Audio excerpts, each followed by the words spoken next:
Hey guys, this is Ravi here and I am welcome you all to Exo Motivation. मैं आपको एक ऐसी motivational story बताऊंगा जिसमें आप जानेंगे कि आत्मविश्वास के साथ मुश्किल और असंभव लगने वाले कार्य को भी किया जा सकता है। So without wasting your time, let's start. बहुत समय पहले की बात है। भारत के दक्षिण में एक छोटा सा राज्य था। राजा अपने राज्य का संचालन शांतिपूर्ण तरीके से करता था। एक दिन अचानक से राजा को खबर मिली कि एक बड़े राज्य की सेना उसके राज्य पर आक्रमण करने के लिए आगे बढ़ रही है। वह घबरा गया क्योंकि उसके पास उतनी सेना नहीं थी जिसके साथ वो बड़े राज्य की सेना का सामना कर सके। राजा ने सेनापति को बुलाया और उसे आक्रमण की खबर दी। सेनापति ने पहले ही हाथ खड़े कर दिए और बोला, महाराज, इस युद्ध में हमारी हार निश्चित है। इतनी बड़ी सेना के सामने हमारी सेना टिक नहीं पाएगी, इसलिए इस युद्ध को लड़ना उचित नहीं होगा। हमें अपने सैनिकों के प्राण गंवाने के बजाय पहले ही हार मान लेनी चाहिए। सेनापति की बात सुनकर राजा बहुत निराश हुआ। उसकी चिंता और बढ़ गई। वह समझ नहीं पा रहा था कि क्या करे और क्या ना करे। अपनी चिंता से छुटकारा पाने के लिए वह राज्य के महान संत के पास गया। राजा ने संत को पूरी स्थिति के बारे में बताया और बोला कि सेनापति ने तो युद्ध के पहले ही हार मान ली है। ये सुनकर संत बोले, राजन, ऐसे सेनापति को तो तुरंत उसके पद से हटा देना चाहिए। ऐसा सेनापति जो बिना लड़े हार मान रहा है, उसे सेना का नेतृत्व करने का कोई अधिकार नहीं है। राजा चिंतित होकर बोला, किंतु गुरुवर, यदि मैंने उसे उसके पद से हटा दिया तो सेना का नेतृत्व कौन करेगा? संत बोले, राजन, तुम्हारी सेना का नेतृत्व मैं करूंगा।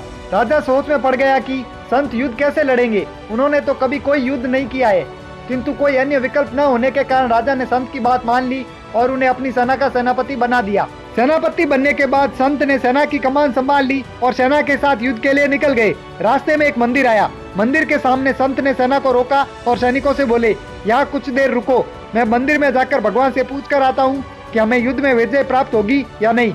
ये सुनकर सैनिकों ने संत से पूछा, मंदिर में तो पत्थर की मूर्ति है, वह कैसे बोलेगी? इस पर सेना की कमान संभाल रहे संत ने कहा, मैंने अपनी सारी उम्र देवी शक्तियों से वार्तालाप किया है, इसलिए मैं भगवान से बात कर लूंगा।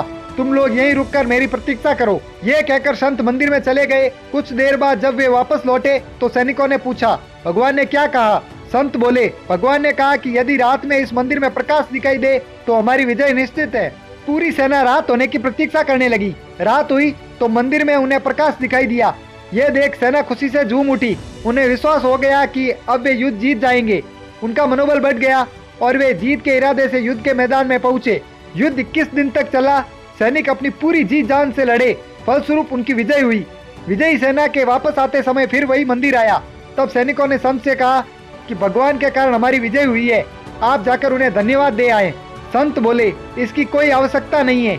यह सुनकर सैनिक बोले, आप कितने मतलबी हैं। जिस भगवान ने मंदिर में रोशनी करके हमें जीत दिलाई, आप उनका धन्यवाद भी नहीं कर रहे। तब संत ने उन्हें बताया, उस रात मंदिर से आने वाली रोशनी एक दिए की थी और वह दिया मैं वहां जलाकर आया था।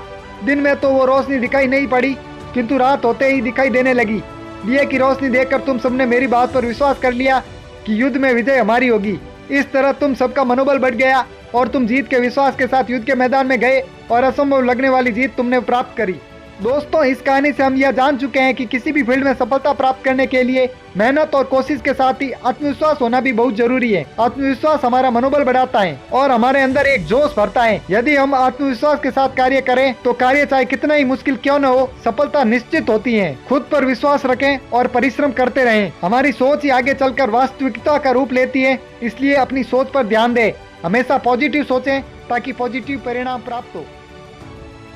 अगर आपको भी ये मोटिवेशनल स्टोरी अच्छी लगी तो कमेंट करके जरूर बताएं। वीडियो को लाइक करना ना भूलें। अगर आप ऐसी ही मोटिवेशनल स्टोरीज देखना चाहते हो तो चैनल को सब्सक्राइब जरूर करें। मिलते हैं नेक्स्ट वीडियो में ऐसी ही मोटिवेशनल स्टोरी के साथ। Thanks for listening. God bless you all. जय हिंद।